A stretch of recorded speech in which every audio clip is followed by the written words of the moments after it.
আসসালামু আলাইকুম। আজকে খাবার দিয়ে শুরু করলাম। ভাত আছে, মুরগির মাংস, 7 আপ পানি, যেটা স্বাভাবিক থাকেই। আর আমি একটা রান্নাই করি, যেহেতু আমি এখানে অনেক পরিশ্রম করি, অনেক কাজ করি।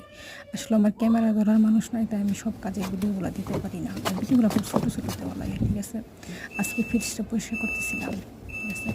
ফ্রিজটা পরিষ্কার করার কাজ করছে আজকে, তাই দেখাইলাম।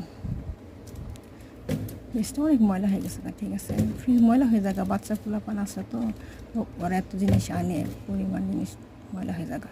2 দিন পরে পরে ফ্রিজটা পরিষ্কার করা লাগে, ঠিক আছে। যেহেতু 2টা ফ্রিজ, দুটোই আমি 2 দিন পরে পরে পরিষ্কার করে লাই। কত ময়লা নিচে, একদম জঙ্কার তৈরি। এগুলো জঙ্কার না, ময়লা, এগুলো জঙ্কার না। তো সবসময় মানুষের কাজ করি, আজকে আমার নিজের কাজগুলোও করলাম। আমি আমার কাপড় চোপড়গুলো এত সুন্দর করে বাস করলাম, অনেকগুলো কাপড় চোপড় যেহেতু বাস করছি, ঠিক আছে।